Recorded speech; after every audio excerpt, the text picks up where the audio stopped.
The rain was merciless, the kind that drowns your screams before they reach your own ears.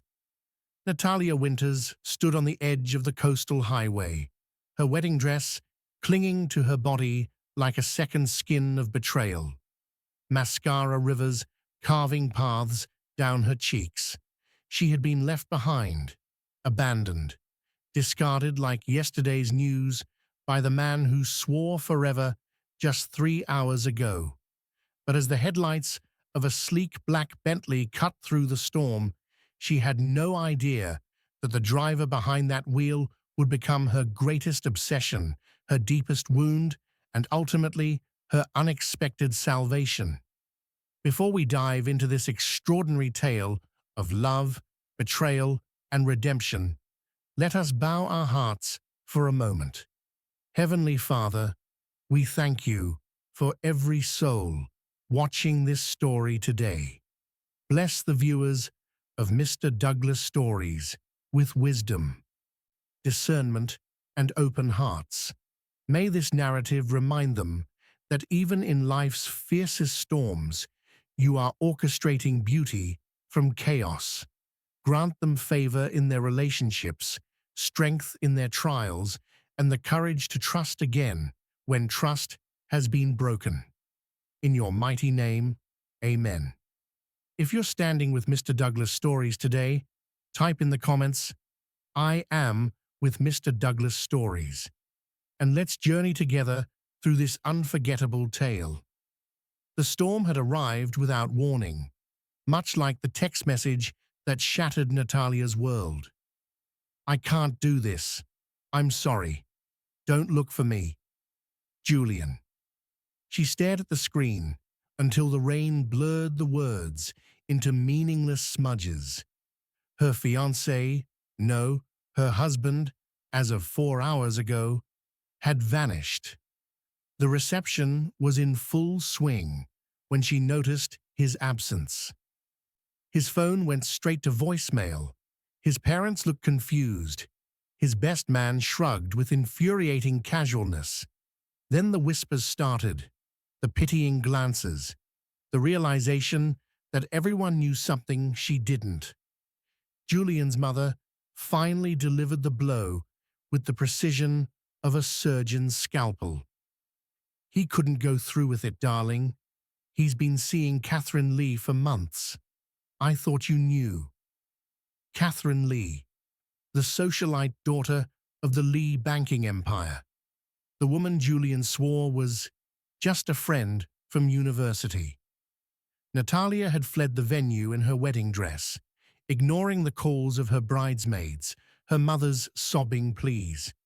She'd driven aimlessly until her car sputtered and died on this desolate stretch of coastal highway, leaving her stranded between the angry ocean and the unforgiving cliffs. Now she stood in the downpour, wondering if walking into the sea might be easier than facing tomorrow. That's when the Bentley appeared. It rolled to a smooth stop beside her, and the driver's window descended with a whisper of expensive machinery. The man inside was obscured by shadows, but his voice cut through the storm with startling clarity, deep, controlled, tinged with something that might have been concern or curiosity. "You're going to catch pneumonia out here." Natalia laughed bitterly. Maybe that would be a mercy. "Get in the car." It wasn't a request. It was a command delivered with the absolute certainty of someone accustomed to being obeyed. Under normal circumstances, Natalia would have refused. She'd been raised to fear strangers, to trust her instincts, to never accept rides from unknown men on deserted roads. But these weren't normal circumstances. She opened the door and slid into the heated leather interior, immediately aware of 3 things. The car smelled like cedar and something expensive she couldn't name. Classical music played softly from hidden speakers, and the driver was the most devastatingly handsome man she'd ever seen. Even in the dim light, she could make out sharp cheekbones, a jaw that could cut glass, dark hair slightly disheveled by the wind, and eyes, God, those eyes, the color of aged whiskey, studying her with an intensity that made her breath catch. "Thank you," she managed, her voice small. He didn't respond immediately. Instead, he reached into the back seat and produced a cashmere blanket, draping it over her shoulders with surprising gentleness. "Where were you headed before your car died?" "Nowhere. Anywhere." "Does it matter?" His lips curved into something that wasn't quite a smile. "I suppose not, but I need a destination, unless you want to drive in circles all night." Natalia closed her eyes. "I don't have anywhere to go." "Then I'll take you to my home. You can dry off, get warm, and figure out your next move." Red flags should have been waving. Alarm bells should have been ringing. But Natalia was beyond caring. She'd trusted the man she was supposed to marry, and he'd destroyed her. What was one more risk in a life that had just imploded? Fine. The driver pulled back onto the highway with expert precision. For several minutes, they drove in silence, the storm raging outside while an entirely different kind of tension built inside the car. "I'm Natalia," she finally offered. "I know." Her head whipped around. "How?" "Your face has been on every news site for the past 6 hours. Runaway bride disappears after luxury wedding. The tabloids are calling it the social event scandal of the decade. Humiliation burned hotter than any fever." Of course, Julian's family was prominent enough that their wedding had attracted media attention. Her disappearance would feed gossip columns for weeks. "And you are?" she asked, needing to shift focus from her own mortification. "Someone who values privacy as much as you clearly wish you had." It was an evasion, and they both knew it. But Natalia didn't press. Not yet. They drove for another 20 minutes, the landscape shifting from coastal highway to forested hills to finally a private road marked only by an understated stone pillar.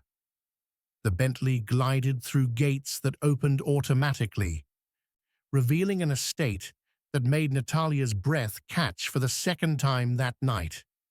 The house, no, mansion, sprawled across manicured grounds, all glass and stone and modern architectural ambition.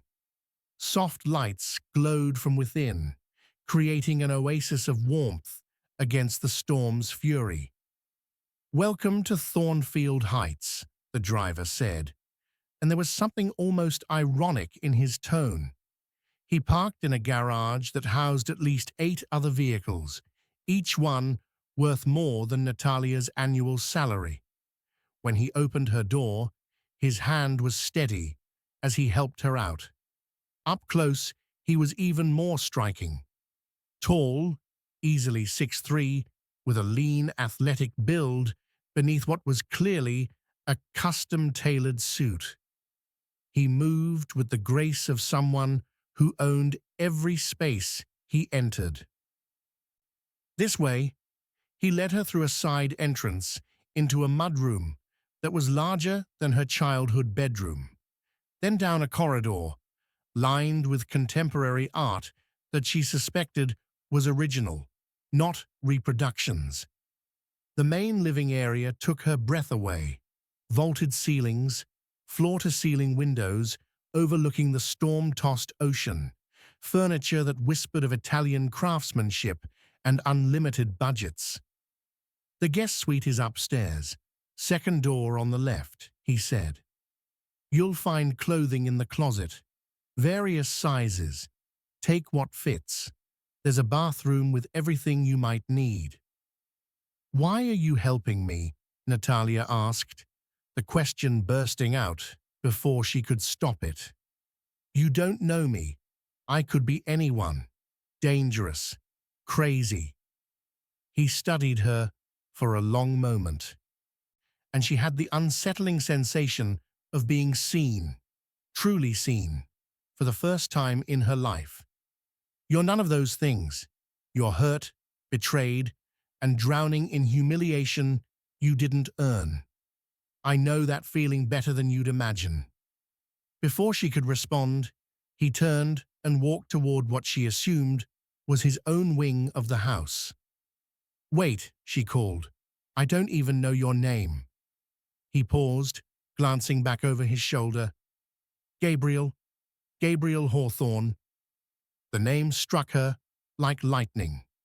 Gabriel Hawthorne, owner of Hawthorne Global Enterprises, one of the youngest billionaires in the country, the man whose business empire spanned technology, real estate, and venture capital. The same man who'd famously shunned publicity after a scandal 3 years ago involving his former fiancée and business partner. She'd just gotten into a car with one of the most powerful men in the world, and she was standing in his home, wearing a ruined wedding dress, with absolutely no plan for what came next. Natalia woke to silence. The storm had passed, leaving behind a crystalline morning that seemed to mock the chaos of the previous night. She lay in the most comfortable bed she'd ever experienced, wearing borrowed silk pajamas that probably cost more than her car payment, and tried to piece together how her life had become a billionaire romance cliché. The guest suite was immaculate, all soft grays and whites with touches of gold that caught the morning light. Through the windows, she could see the ocean, now calm and glittering, as if apologizing for its previous fury. On the bedside table, she found a note written in bold, confident handwriting. Breakfast is at 8. Join me if you're ready to talk about what happens next. G. Natalia glanced at the clock. 7:45 a.m. She showered quickly, finding luxury toiletries that made her feel pampered despite the emotional devastation. The closet yielded designer jeans that fit perfectly, a cashmere sweater in dove gray, and Italian leather flats. Everything was new, tags removed, as if this guest suite was perpetually ready for unexpected visitors. She made her way downstairs, following the scent of coffee and something delicious, until she found Gabriel in a kitchen that belonged in an architectural magazine. He stood at the stove, wearing dark jeans and a simple white shirt rolled to his elbows, cooking with the ease of someone comfortable in domestic spaces despite obvious wealth. He looked up when she entered, his whiskey-colored eyes assessing her with the same intensity as the night before. You found everything you needed. Yes, thank you for all of this. He gestured to a bar stool at the massive island. Sit. Omelet's okay? You're cooking for me? I find it meditative, and my housekeeper doesn't arrive until 9 on Sundays. Natalia settled onto the stool, accepting the coffee he poured. Rich, dark, perfect. She watched him work, noting the precision of his movements, the controlled efficiency. This was a man who excelled at everything he attempted. I looked you up last night, she admitted, after you told me your name. Of course you did. And what did you learn? That you're worth approximately $8 billion, that you built your first company at 23 and sold it at 25 for $500 million, that you have investments in 73 countries, and that 3 years ago your fiancé left you for your business partner, who then attempted a hostile takeover of your company. Gabriel's jaw tightened imperceptibly, the only sign that her words had struck a nerve. The internet is remarkably thorough. Is that why you helped me? Because you understood. He slid a perfect omelette onto a plate before her, then prepared his own, leaning against the counter with his coffee. Partly, but also because leaving someone stranded in a storm isn't something I'm capable of doing. They ate in companionable silence for a few moments before Gabriel spoke again. What's your plan, Natalia? I don't have one. I can't go home. My apartment was sublet because Julian and I were supposed to move into his condo after the honeymoon. I can't go to my parents. They mortgaged their house to help pay for the wedding. I can't face my friends. Most of them were Julian's friends first, and I definitely can't go back to my job. What job? I was, an art acquisitions consultant, but I worked for Julian's family company. I'm fairly certain that position no longer exists. If you're finding this story as captivating as Natalia is finding herself captivated by Gabriel, don't forget to subscribe to Mr. Douglas Stories. Hit that like button and turn on notifications. You won't want to miss what happens next, because trust me, the twists are just beginning. Gabriel set down his coffee with deliberate precision. I have a proposition. I'm not sleeping with you for money or shelter, Natalia said immediately, her spine straightening. To her surprise, Gabriel laughed, a genuine warm sound that transformed his austere features. Good to know your survival instincts are intact. That wasn't the proposition. Then what?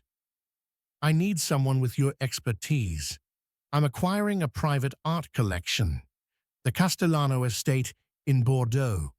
It's worth approximately $200 million and contains pieces that haven't been seen publicly in 40 years. I need someone who can authenticate, appraise, and catalog the collection. Someone discreet, talented, and available immediately. Natalia's pulse quickened despite herself.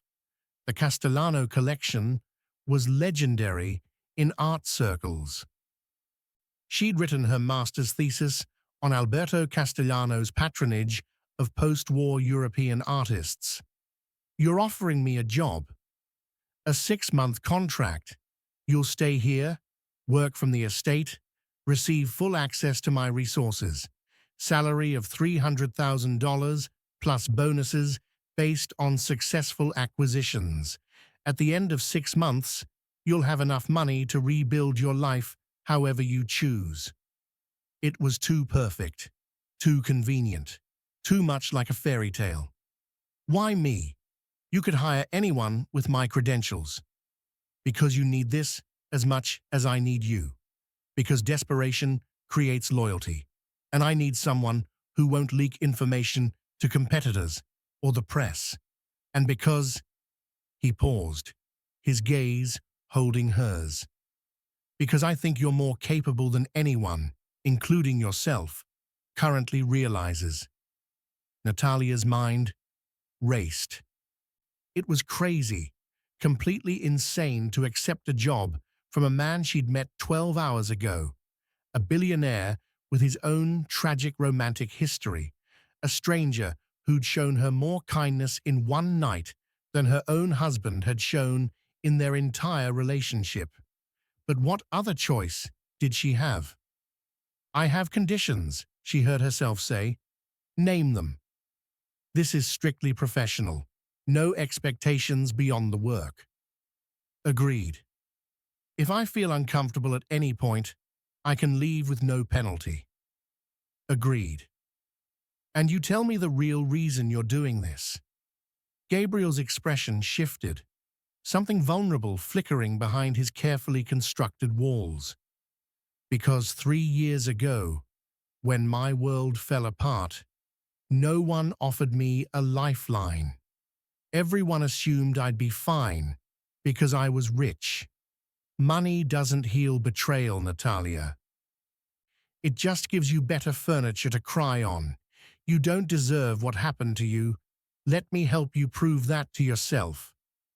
It was the most honest thing anyone had said to her in months. Okay, she whispered. I'll do it.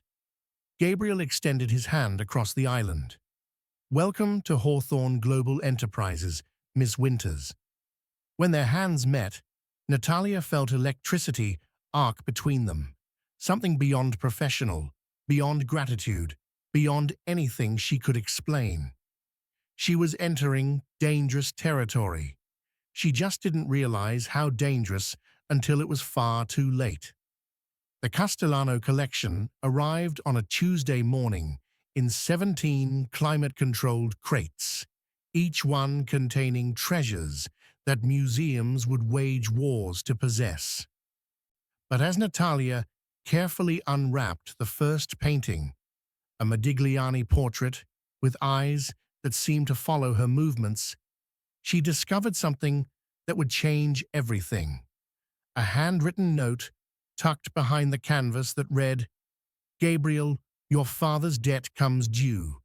The collection is collateral. VM. 2 weeks had passed since Natalia accepted Gabriel's offer. She'd settled into a routine that felt surreal.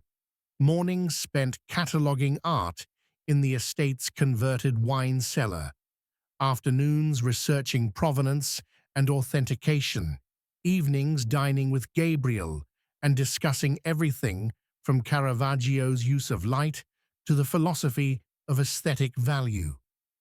They'd maintained professional boundaries, though the attraction between them hummed like a live wire whenever they were in the same room. Gabriel was brilliant, challenging, surprisingly funny when he relaxed.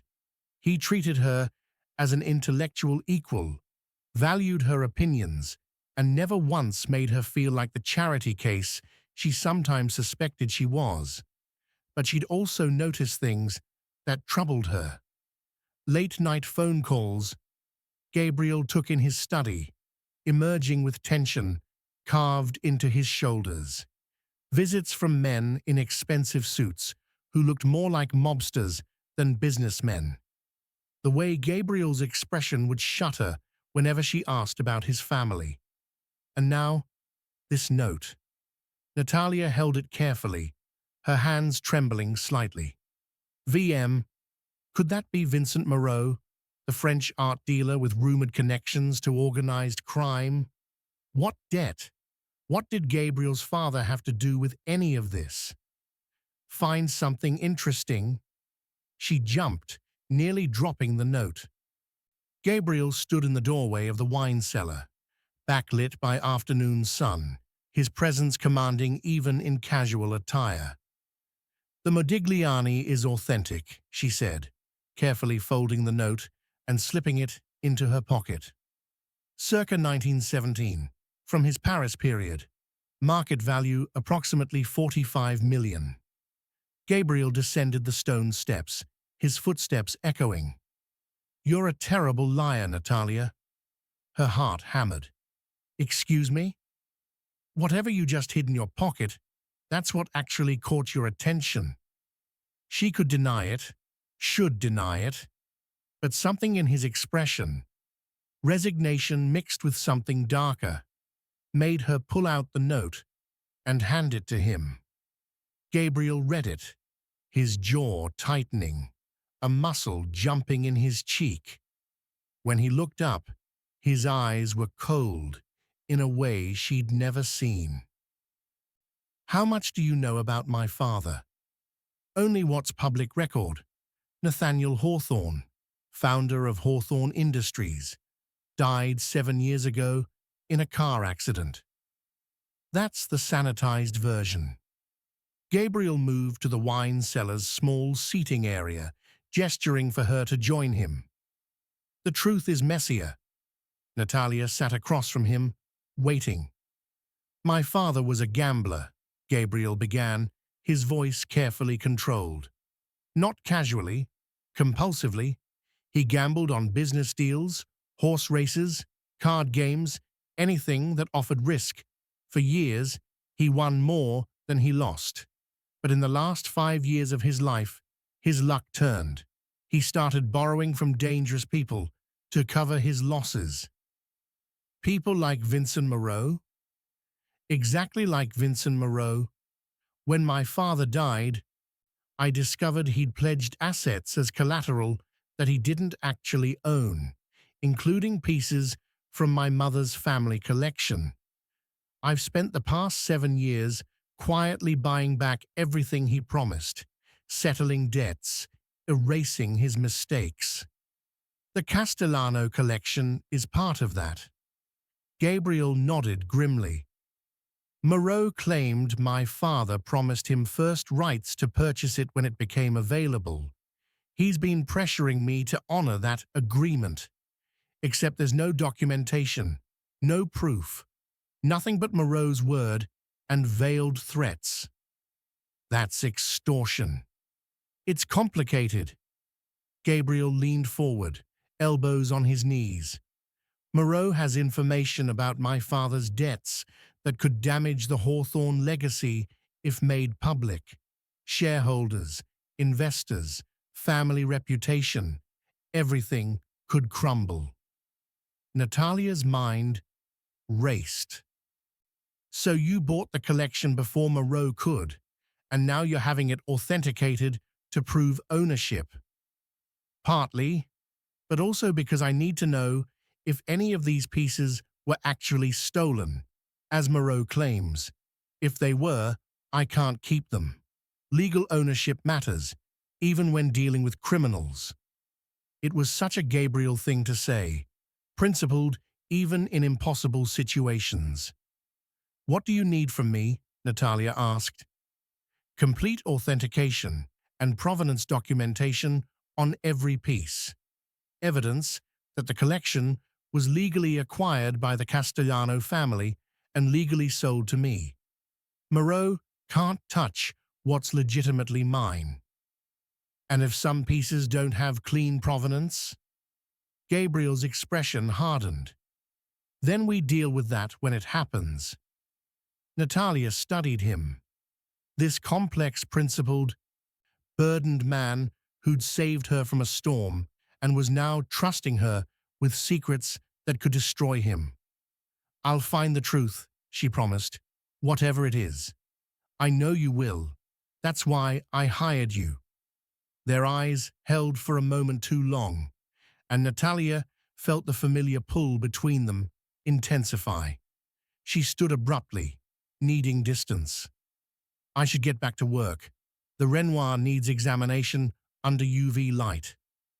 Gabriel rose as well, but before she could escape up the stairs, his hand caught her wrist, gentle but firm. Natalia?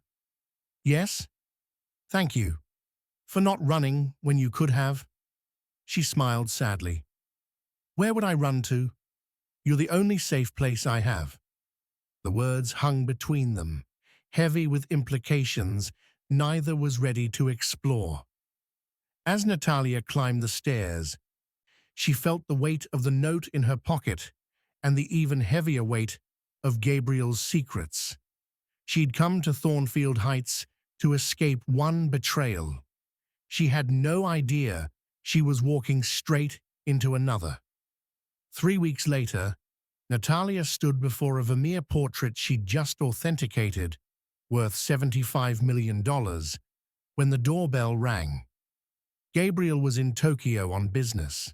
The housekeeper had left hours ago, and Natalia was alone in the massive estate.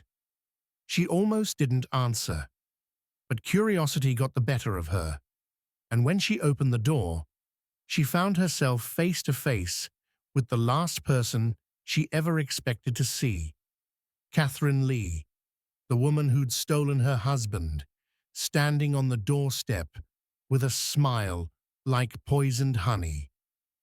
"Hello, Natalia," Catherine said, her voice dripping with false warmth. "Surprised to see me?" Natalia's hand tightened on the door. Catherine looked exactly as she had in every society photo Natalia had tortured herself by viewing. Impeccably dressed in Chanel, her blonde hair styled in perfect waves, her smile practiced and predatory. What are you doing here? I could ask you the same thing. Living with Gabriel Hawthorne. You do move on quickly. This is none of your business. Catherine's laugh was crystalline and cruel. Oh, darling, everything is my business when it involves people I care about. Can I come in? We should talk.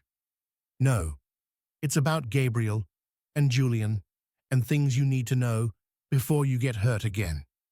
Against every instinct screaming at her to slam the door, Natalia stepped aside.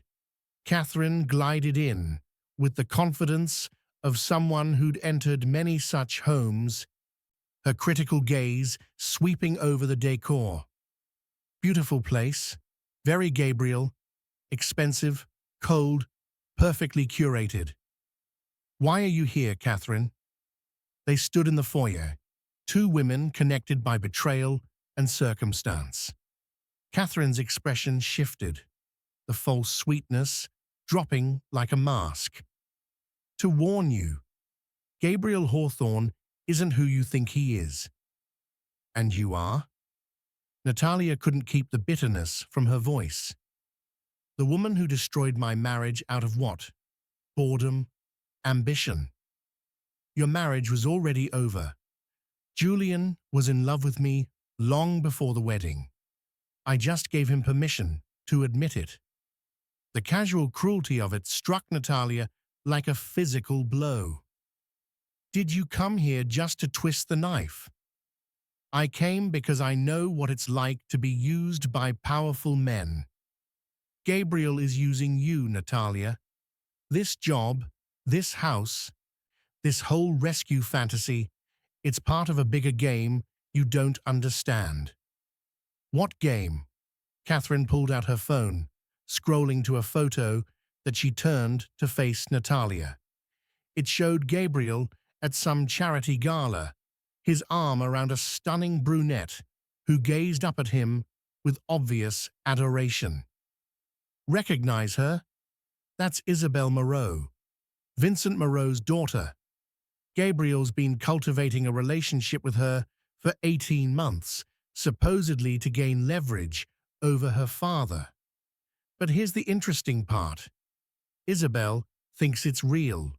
She's planning their engagement party. Natalia's stomach dropped. That's impossible. Gabriel would have mentioned. Would he? You've known him for what, 5 weeks? You're living in his house, working on a collection connected to his father's criminal debts, and he's told you just enough truth to keep you compliant. Classic manipulation. Why should I believe anything you say? Catherine's smile turned pitying. Because we're more alike than you want to admit. We're both women who got swept up in the fantasies men create. The difference is, I wised up before I got completely destroyed. You still have time. She moved toward the door, then paused. Ask Gabriel about Isabel. Watch his face when you say her name. And ask yourself why a man worth $8 billion needs to keep an art consultant living in his home when he could easily rent you an apartment in any city in the world. Catherine left as elegantly as she'd arrived, leaving Natalia standing in the foyer with her world tilting once again. Was Catherine telling the truth? It would be easy to dismiss her as vindictive, jealous, destructive, but the photo was real. The questions she'd raised were valid. Natalia pulled out her laptop and began researching. Within minutes, she'd found multiple photos of Gabriel with Isabel Moreau at art openings, charity events, intimate dinners at exclusive restaurants. The body language was familiar, comfortable. In some photos, his hand rested on her lower back with casual possession. The dates were damning. The most recent photo was from 2 weeks ago, while Gabriel was supposedly in London on business and Natalia was here, cataloguing his collection, eating meals he'd prepared, falling for the idea of him. She felt foolish. Again. Always foolish. Her phone buzzed with a text from Gabriel. Landing in 3 hours. Dinner at 8. I have a surprise for you. Natalia stared at the message, then at the photos on her screen, then at the beautiful prison she'd willingly entered. She typed back, "We need to talk." The response came quickly. "That sounds ominous. Everything okay?"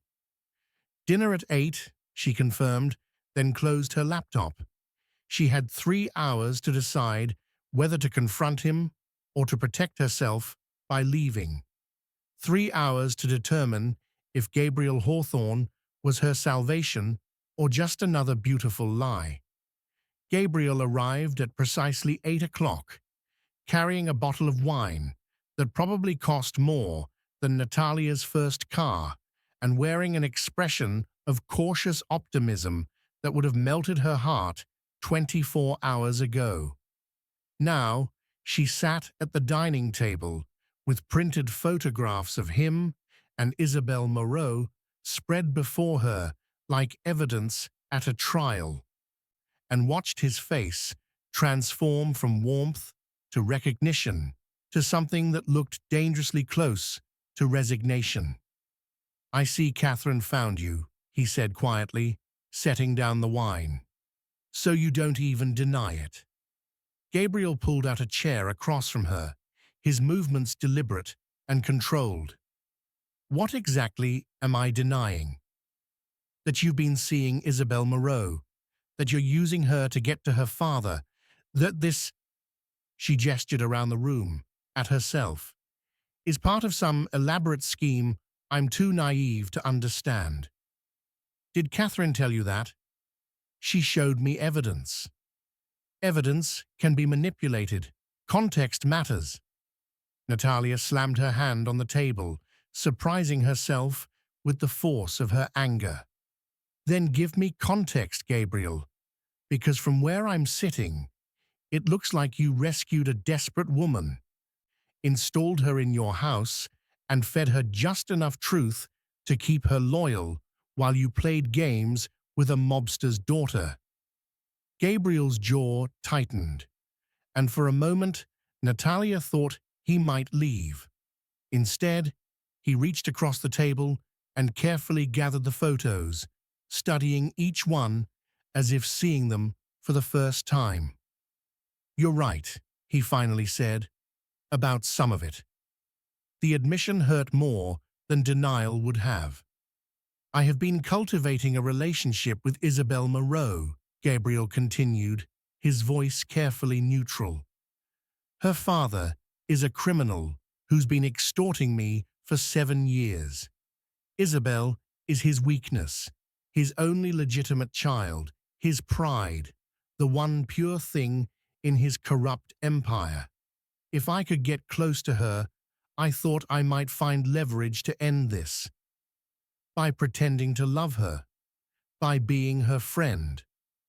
Isabel isn't like her father. She's an art history professor at the Sorbonne. She hates his business, refuses his money, barely speaks to him. We met at a gallery opening 18 months ago, and we connected over our shared love of Renaissance sculpture. That's real. But you have an ulterior motive." Gabriel's eyes met hers, and she saw genuine pain there. "I did. Initially, but Isabel figured it out months ago. She confronted me, I told her the truth about her father and my family, and she offered to help." Natalia wanted to believe him, desperately, but Catherine's words echoed, "You're being used." "What about the engagement party she's supposedly planning?" Gabriel's expression shifted to confusion. "What engagement party?" "Catherine said Isabel thinks you're together, that she's planning your engagement." That's categorically false. Isabel is engaged to her girlfriend of 4 years. She and Margot are getting married next spring in Provence. I'm invited to the wedding. The air left Natalia's lungs. Then why did Catherine? Because Catherine Lee is engaged to Vincent Moreau's son, Philippe. She's going to be Isabel's stepsister-in-law, and Vincent wants the Castellano collection badly enough to send his future daughter-in-law to drive you away from me. The pieces clicked into place with devastating clarity. Julian, Natalia whispered, is he part of this? Gabriel's face went hard. Your ex-husband is Philippe Moreau's best friend. They went to prep school together. The wedding you were supposed to have? It was arranged. Vincent needed access to your family's connections in the art authentication world. Your mother's cousin sits on the board of the International Art Restoration Council. Julian was supposed to marry you, gain access to that network, and feed information back to Vincent. The room spun. Natalia gripped the edge of the table. That's why Julian left me at the altar, she said, her voice hollow. Because you bought the collection before Vincent could arrange the purchase through my family's connections. I became useless. I'm sorry. I wanted to tell you sooner, but I needed proof. I got it 3 days ago. Emails, wire transfers, documented conversations. Julian was paid $200,000 to court you. When the deal fell through, Vincent ordered him to end it. Natalia felt bile rise in her throat. My entire relationship was a business transaction. Not the entire relationship. Julian's a weak man, but I don't think he's entirely without feeling. He just values money more than integrity. And you? Natalia looked up, her eyes burning with unshed tears. What do you value, Gabriel? He stood slowly, moving around the table until he was standing before her. When he spoke, his voice was rough with emotion. I value truth, even when it's ugly. I value justice, even when it's expensive. And I value you, Natalia, not because you're useful, but because you're brilliant, resilient, and incapable of the kind of casual cruelty that people like Vincent Moreau trade in daily. How do I know you're telling the truth? Gabriel pulled out his phone, scrolling through messages, then handed it to her. Here's my conversation with Isabel from yesterday. Read it. Natalia took the phone with trembling hands. The messages were exactly as Gabriel had described. Friendly, professional, with Isabel sharing photos of wedding venues and asking Gabriel's opinion on whether a Venetian palace was too ostentatious for an intimate ceremony. There was also a message from earlier that week. Gabriel, Catherine contacted me asking about your American girlfriend. I told her you weren't seeing anyone. She's up to something. Be careful. Natalia handed back the phone, exhaustion replacing anger. I don't know what's real anymore. This is real, Gabriel said, kneeling so they were eye level. You, me, this moment, the art you've authenticated, the work we're doing, the dinners we've shared. None of that was manipulation. It's the only authentic thing in my life right now.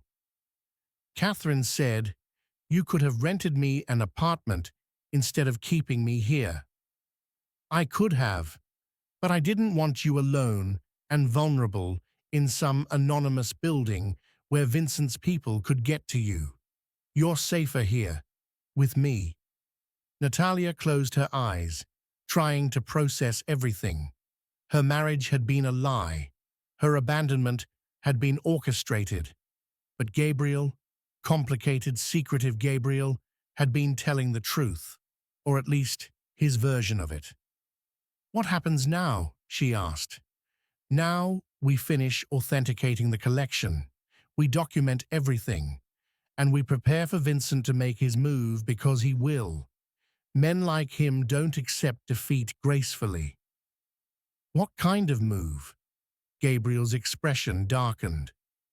"I don't know yet, but whatever it is, we'll face it together." It was a promise and a warning, wrapped in the intensity of his gaze. Natalia should have been terrified, should have packed her bags and disappeared into a life of anonymity. Instead, she reached out and took his hand. Together, she agreed. Neither of them realized that Vincent Moreau was already 3 steps ahead, and his next move would shatter everything they thought they knew. The threatening email arrived at 3 a.m. with a subject line that made Natalia's blood run cold. Alberto Castellano's secret. Attached was a single photograph of a painting she'd authenticated just 2 days earlier, a Picasso from his blue period. Except in this photo, the painting hung in a room she didn't recognize, next to a man she'd seen in historical archives. Heinrich Hahn, a known Nazi art looter who died in 1947 without revealing where he'd hidden his stolen acquisitions. Natalia's hands shook as she enlarged the image on her laptop screen. The photo was grainy, clearly taken decades ago, but the Picasso was unmistakable. If this was real, it meant the Castellano collection contained Nazi-looted art, which meant Gabriel's legal claim was worthless, which meant Vincent Moreau had exactly the leverage he needed to destroy everything. She grabbed her phone and called Gabriel, not caring that it was the middle of the night. "Natalia, what's wrong?" "We have a problem, a catastrophic problem." 10 minutes later, Gabriel appeared at her door in pajama pants and a t-shirt, looking more human and vulnerable than she'd ever seen him. His hair was disheveled, his eyes still heavy with interrupted sleep. But his focus was laser-sharp as she showed him the email and the photograph. "Where did this come from?" he demanded. "An anonymous account. Encrypted. Professional." "Vincent?" "Obviously. But Gabriel, if this is real..." "We don't know that it is. Photos can be doctored. Provenance can be faked. This could be an elaborate bluff. Or it could be the truth." Natalia's voice cracked. "What if I've been authenticating stolen art? What if everything I've documented is worthless because the original acquisitions were illegal?" Gabriel set down the laptop and gripped her shoulders gently. "Listen to me. We don't panic. We investigate. Where's the Picasso now?" "Still in the climate-controlled vault. I haven't moved anything to display yet." "Good. We need an expert, someone who specializes in Nazi-looted art recovery, someone who can trace the painting's history definitively. That will take weeks, maybe months. Then we take weeks or months. Vincent is trying to pressure us into a mistake. He wants us to either hand over the collection or defend it publicly, which would trigger investigations, lawsuits, media attention. Either way, we lose. So what do we do?" Gabriel's eyes glinted with something dangerous. "We play offense instead of defense. Come with me." He led her to his study, a room she'd rarely entered, all dark wood, leather, and technology that probably cost more than most people's homes. He unlocked a hidden panel in the wall, revealing a safe, which he opened to extract a thick folder. "After my father died, I hired investigators to track down every asset he'd pledged, every deal he'd made, every person he'd borrowed from. This is the file on Vincent Moreau. Natalia opened it, scanning page after page of documented crimes: money laundering, art forgery, theft, extortion, tax evasion. Why haven't you gone to the authorities?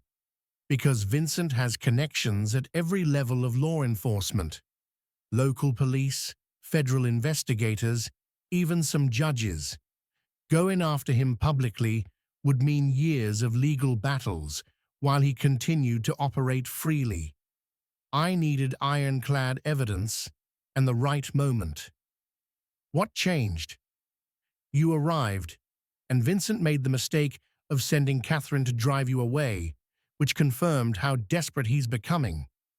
The Castellano collection is worth more to him than just money. It's pride.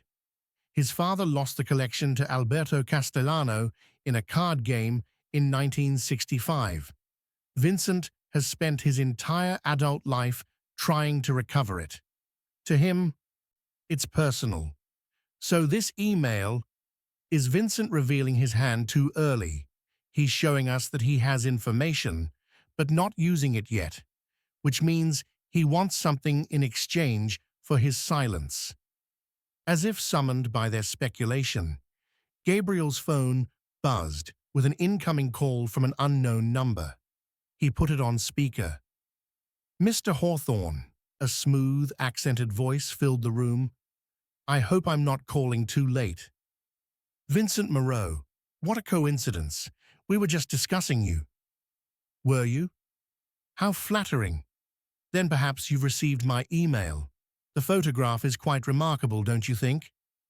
"It's interesting, if authentic." "Oh, it's authentic. I have 17 more just like it, documenting the Castellano collection's true origins. Alberto didn't acquire his treasures through legitimate means, Mr. Hawthorne.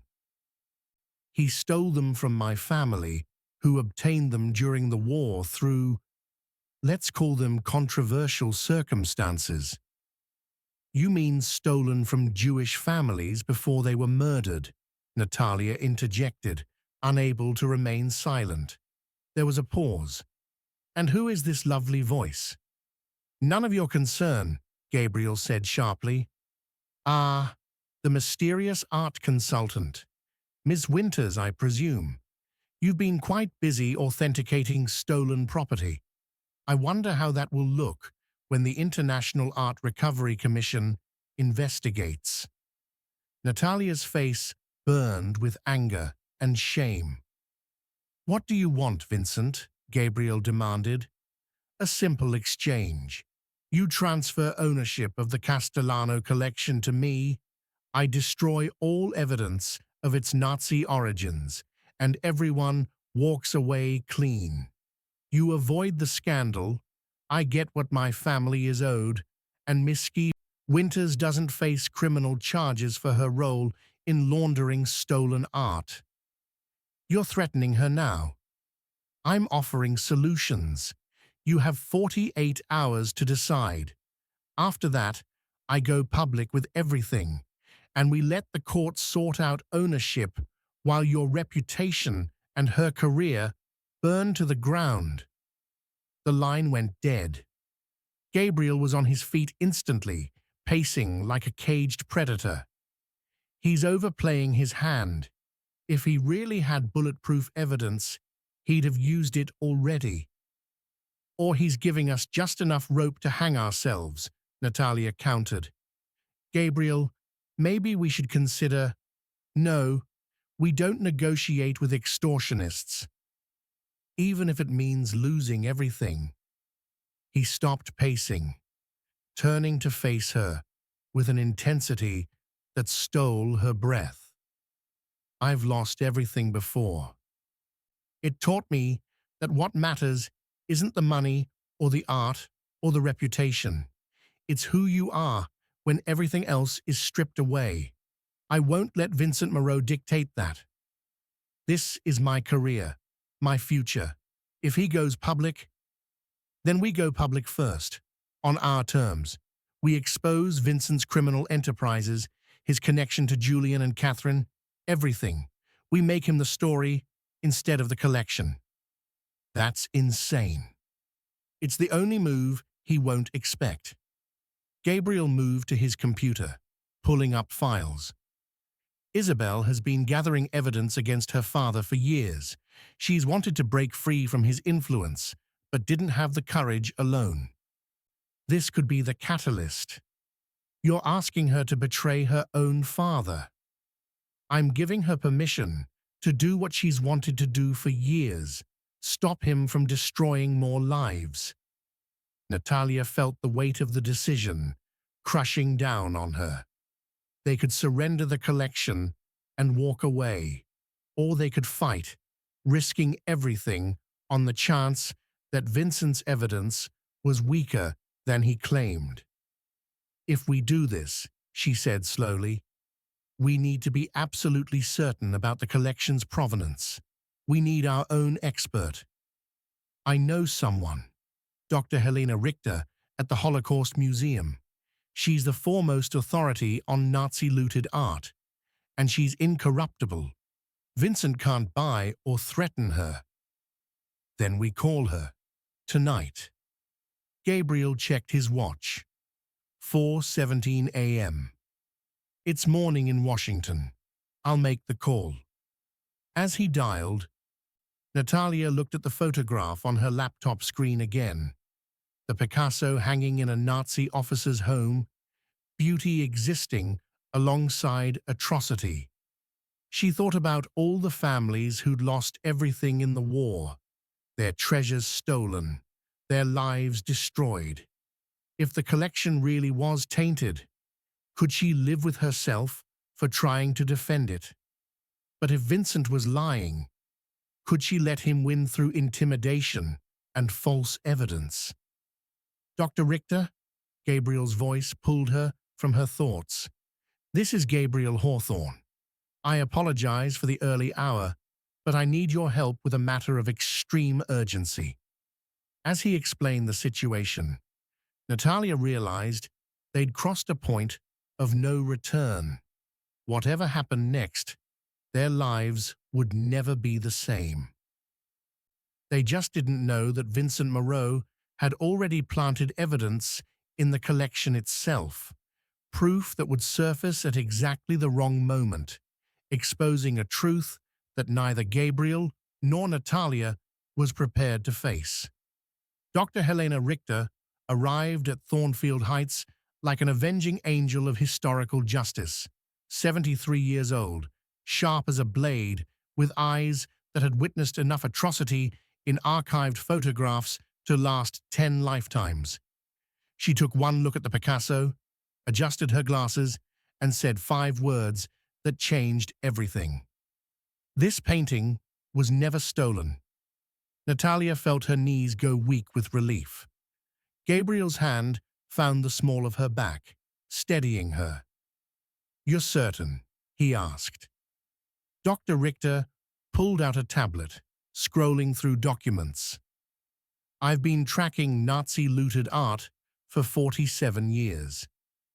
Every confirmed theft, every suspicious acquisition, every family claim. This Picasso, it was owned by the Müller family of Vienna, Jewish art collectors who were killed in Auschwitz in 1943.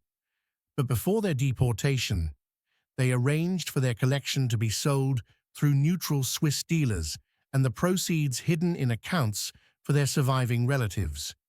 She zoomed in on a document, a bill of sale dated 1942, showing the Picasso sold to a Swiss banker named Eduard Hoffmann. Hoffmann held the painting in trust until 1948, when he sold it to Alberto Castellano, who was living in Buenos Aires at the time. The Müller family's American cousins confirmed the sale was legitimate and received the proceeds through the trust. Then how does Vincent have a photograph showing it in a Nazi officer's home? Natalia asked. Dr. Richter smiled grimly. "Because Vincent Moreau is an expert forger. May I see this photograph?" Gabriel pulled it up on his laptop. Dr. Richter examined it for several minutes, occasionally zooming in on specific details. It's a composite. See here? She pointed to a barely perceptible edge along the painting's frame. The Picasso was digitally inserted into an authentic photograph of Heinrich Hahn's study. The lighting angle is wrong. The shadows don't match. The perspective is off by approximately 2 degrees. It's expertly done, but it's still a fake. Relief flooded through Natalia so intensely she had to sit down. What about the rest of the collection? I'll need to examine each piece individually, but I can tell you that the Castellano provenance is well documented. Alberto was a legitimate collector who acquired most of his pieces through reputable dealers and auction houses between 1945 and 1980. If Vincent claimed otherwise, he's lying. Can you testify to that? Gabriel asked. I can do better. I can write a formal authentication report for the International Art Recovery Commission. With my credentials, Vincent won't be able to challenge it without revealing his own fraudulent evidence. Gabriel and Dr. Richter spent the next hour discussing documentation, legal procedures, and timelines. Natalia mostly listened, still processing the emotional whiplash of the past 12 hours, from terror to relief, from doubt to vindication. When Dr. Richter finally left with promises to expedite her report, Natalia and Gabriel found themselves alone in the wine cellar, surrounded by hundreds of millions of dollars in authenticated, legitimate art. We won, Natalia said, almost disbelieving. We survived one battle. The war isn't over. Always the optimist, Gabriel's lips quirked.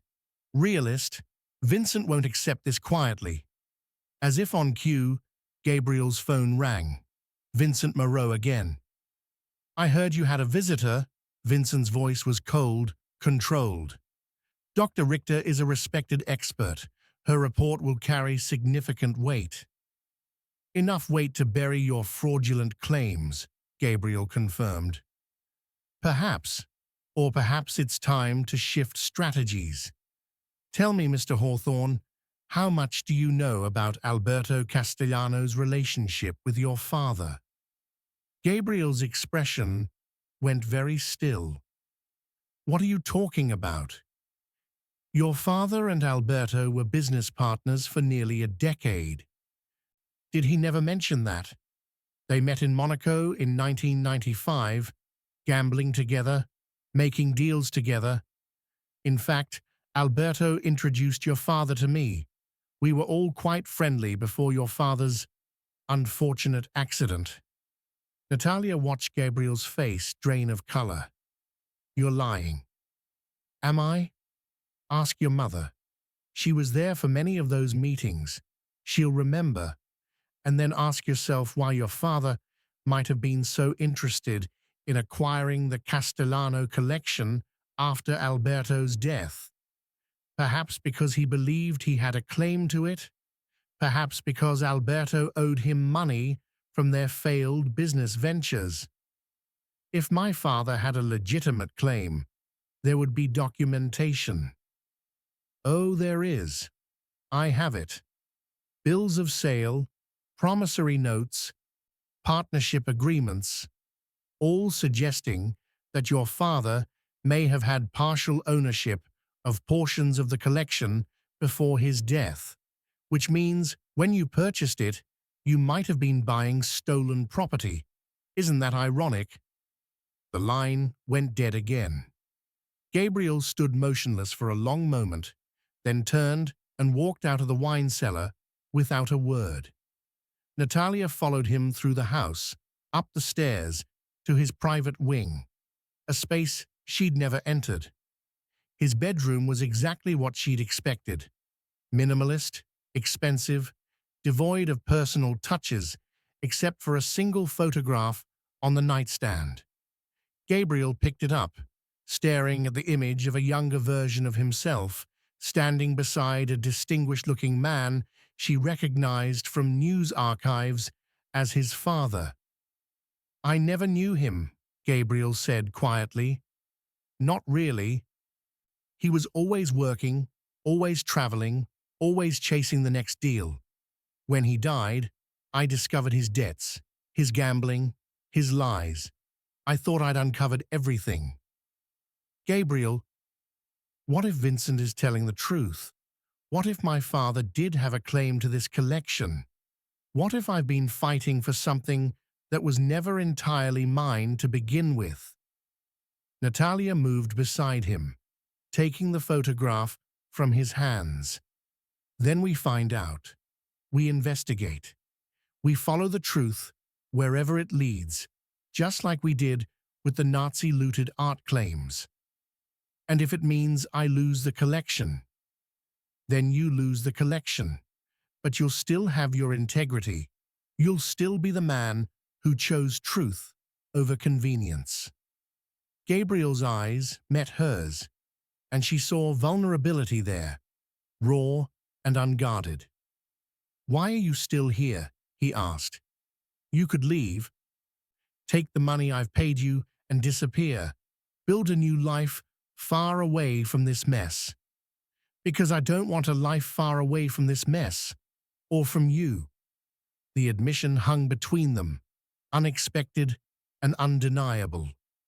Gabriel's hand came up to cup her face, his thumb tracing her cheekbone with devastating gentleness. "Natalia," whatever he was about to say was interrupted by the sound of breaking glass downstairs. They froze. "Stay here," Gabriel commanded, already moving toward the door. "Like hell I will." They descended the stairs together, Gabriel grabbing a vintage cavalry sword from a decorative display in the hallway, because apparently billionaires kept weapons disguised as art. The breaking glass had come from the wine cellar. They found the door standing open, the climate control system beeping an alarm. Inside, the security cameras had been disabled, and 3 paintings were missing from their climate-controlled cases: the Modigliani, the Picasso, and a Caravaggio worth $60 million. Spray-painted across the wall in blood-red letters, "You have 24 hours." But that wasn't the most disturbing part. Lying on the floor, carefully positioned where they couldn't miss it, was a photograph. Not old and doctored this time, but new, high resolution, taken from outside Thornfield Heights. The photograph showed Natalia and Gabriel standing in this very room earlier that day, examining the Picasso together. In the background, barely visible through the window, was the distinctive profile of Philippe Moreau, Catherine's fiancé and Vincent's son. They'd been under surveillance the entire time. Vincent didn't just have forged evidence and historical claims. He had proof that they were alone in this house, vulnerable, with hundreds of millions in art, and no security beyond Gabriel's own capabilities. "Call the police," Natalia whispered. "No. Police means investigation, which means media attention, which means exactly what Vincent wants: chaos and public scrutiny while he positions himself as a legitimate claimant to the stolen pieces." Then what? Gabriel's jaw set, in a way she'd learned meant he was about to do something reckless. "Then we get the paintings back ourselves, tonight, before Vincent can move them out of the country." "That's insane. We don't even know where he's keeping them." "I do." Gabriel pulled out his phone, scrolling through messages. "Isabel sent me this 3 hours ago. Her father bought a warehouse in the Port District last month, registered under a shell company, but she recognized the location from his phone calls. It's where he stores art before smuggling it overseas." "You want to break into a criminal's warehouse?" I want to take back what's mine. Natalia should have argued, should have insisted on calling the police, the FBI, anyone with actual authority and weapons, but looking at Gabriel's face, determined, fierce, and finally done with playing by rules that didn't apply to men like Vincent Moreau, she found herself nodding. Then we go together. Natalia, don't. You said we were in this together. That means I don't stay behind while you risk everything. Gabriel studied her for a long moment, then did something that took her completely by surprise. He smiled. A real smile, warm and almost proud. God, you're stubborn. I learned from the best. Fine, but we do this smart. We plan, we prepare, and we have an exit strategy if things go wrong. Agreed. Neither of them acknowledged the elephant in the room, that they were two people with no military training, no criminal experience, and no real plan beyond desperation and determination, going up against a man with unlimited resources and no conscience. But sometimes the bravest thing you can do is the stupidest thing, and pray that courage matters more than common sense. They had 24 hours to prove that it did. The warehouse loomed against the midnight sky like a sleeping beast, all rusted metal and broken windows, situated in a part of the port district where even police patrols avoided after dark. Gabriel cut the engine of his Aston Martin 2 blocks away, and they sat in the silence, watching, waiting, preparing to commit the most reckless act of their lives. Then Natalia saw something that made her blood run cold. 3 black SUVs parked outside the warehouse, and standing beside them, illuminated by a security light, was Julian, her ex-husband, the man who'd abandoned her in a storm, now revealed as Vincent Moreau's accomplice in whatever trap they were about to walk into. That's Julian, Natalia breathed. I know. I had him followed after Catherine's visit. He's been working with Vincent for 18 months, maybe longer. The wedding wasn't just about access to your family's art connections. It was about isolating you, making you dependent on him, and eventually using you to authenticate pieces for Vincent's smuggling operation. The betrayal stung less than it should have. Natalia realized she'd stopped loving Julian the moment he'd abandoned her. What she felt now was rage, pure, clarifying rage at being treated like a pawn in someone else's game. He doesn't know I'm here, she said. We can use that. How? He'll recognize me. He'll underestimate me. He always did. Gabriel shook his head. Absolutely not. I'm not using you as bait. You're not using me as anything. I'm choosing to be the bait. It's the smart play, Gabriel. Julian will be distracted. Vincent will think he's in control, and you'll have time to locate the paintings and get them out. And what happens when Vincent realizes you're there without me? Then I improvise. I'm good at that. It's how I've survived the past 2 months. Gabriel looked like he wanted to argue, but he also looked like he knew she was right. Finally, he nodded. You have a panic button on your phone. One press sends your location to me, Isabel, and Dr. Richter. If anything feels wrong, you hit that button and get out. Deal. They reviewed the plan once more.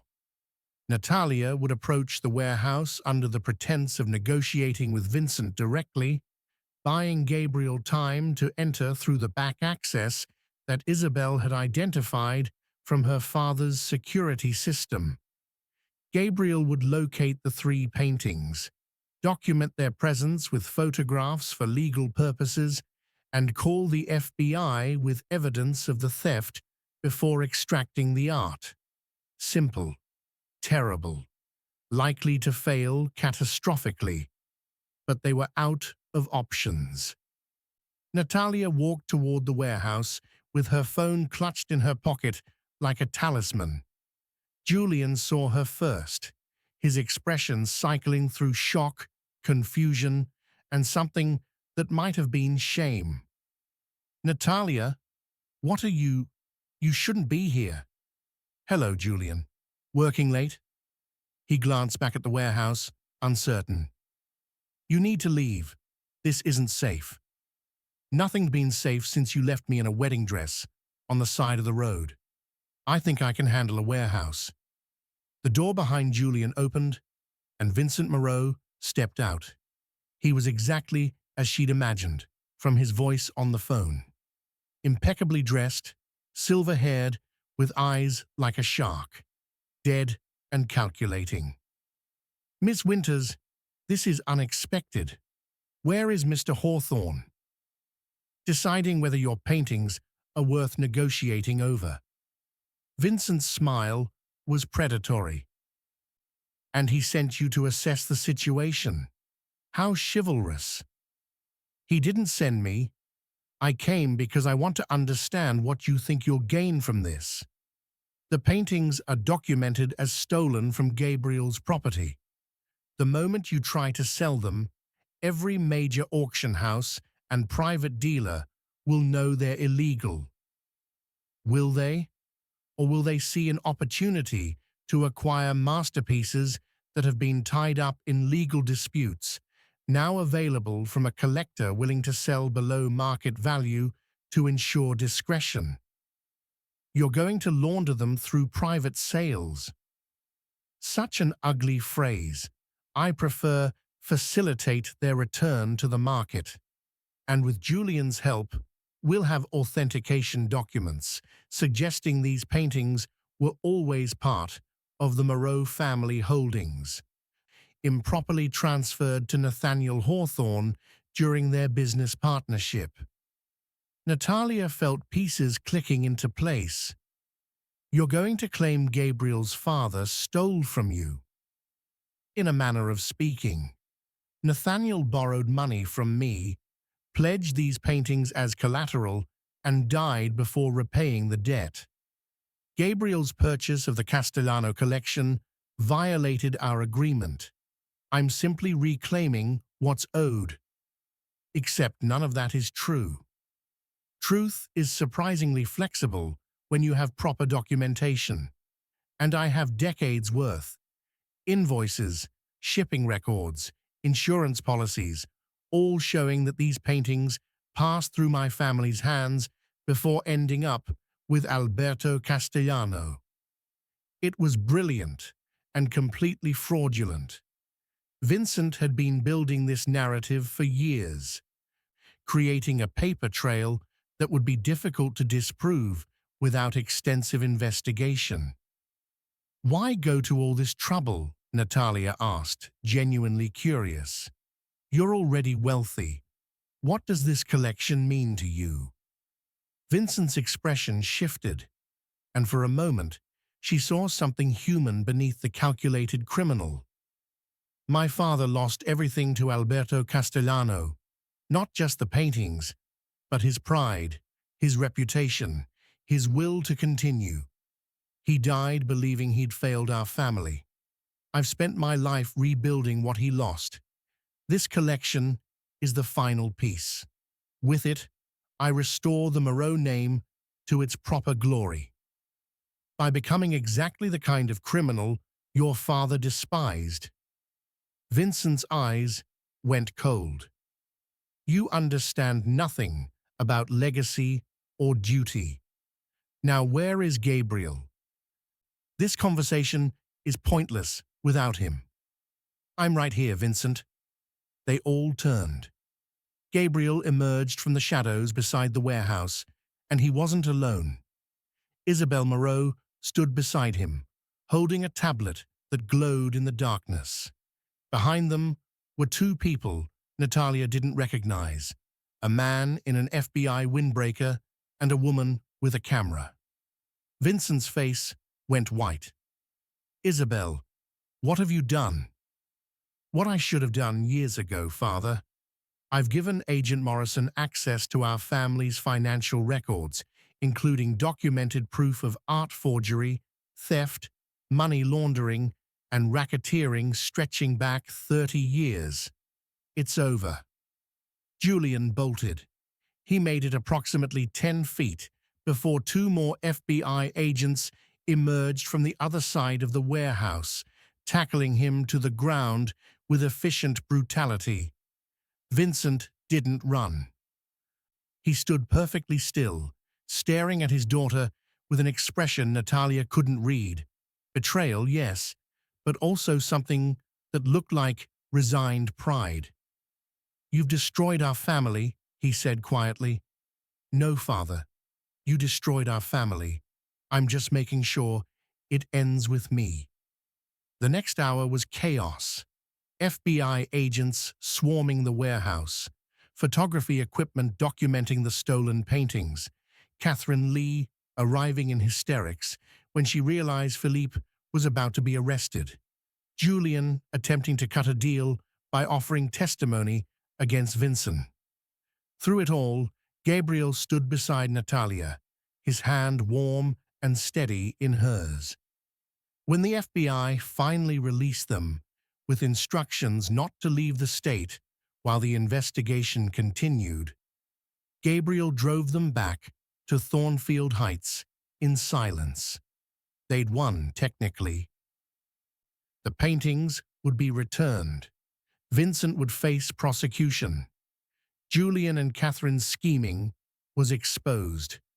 But victory felt hollow when Natalia thought about Isabel's face as she'd watched her father being arrested, about the decades of corruption that had poisoned so many lives, about how close they'd come to losing everything. "You're thinking too loud," Gabriel said as they pulled into the estate's driveway. "I'm thinking about what happens now. Now, we sleep for about 14 hours and then figure out the rest." "Gabriel, I mean us. What happens with us?" He parked the car, but didn't immediately get out. Instead, he turned to face her, his expression serious. "That depends. Are you staying?" "The contract was 6 months. I've only been here 2. "Forget the contract. I'm asking if you want to stay. Not as an employee. Not as someone I'm protecting. As—" he paused, as if the words were difficult. "As someone I can't imagine my life without anymore." Natalia's heart hammered. "That's a terrible basis for a relationship. We've known each other for 2 months, most of which have been insane criminal drama." "I agree. It's impractical, poorly timed, and probably destined for disaster. So why are we even considering this?" Gabriel's hand cupped her face, his thumb tracing her lower lip with devastating gentleness. "Because for the first time in 7 years, I feel alive. Because you walked into my life during a storm and somehow became the calm at the center of all my chaos. Because I think you might be the bravest, most stubborn, most brilliant person I've ever met." "That's a pretty speech. Is it working?" Natalia kissed him instead of answering. Finally, after weeks of tension and denial and circling each other like planets afraid of collision, his arms came around her, pulling her close, and the kiss deepened into something desperate and claiming and absolutely inevitable. When they finally broke apart, both breathing hard, Gabriel pressed his forehead to hers. "Stay," he whispered. "Please stay." "For how long?" "However long you'll give me. A year, a decade, forever, if you're feeling particularly generous." Natalia laughed, and it felt like the first genuine laugh she'd had in months. "Let's start with breakfast tomorrow and see how it goes." "I can work with that."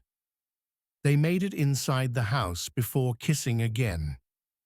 then didn't make it much further than the foyer before clothes started becoming optional, and Natalia realized that falling in love with Gabriel Hawthorne was the best terrible decision she'd ever made. The next morning would bring new complications, interviews with FBI agents, calls from lawyers, media attention that would make her runaway bride scandal look quaint by comparison. But for now, in the safety of Gabriel's arms, in the house that had become a sanctuary, Natalia finally felt like she'd come home. 3 weeks later, Natalia stood in a federal courtroom and watched Vincent Moreau accept a plea deal that would send him to prison for 15 years.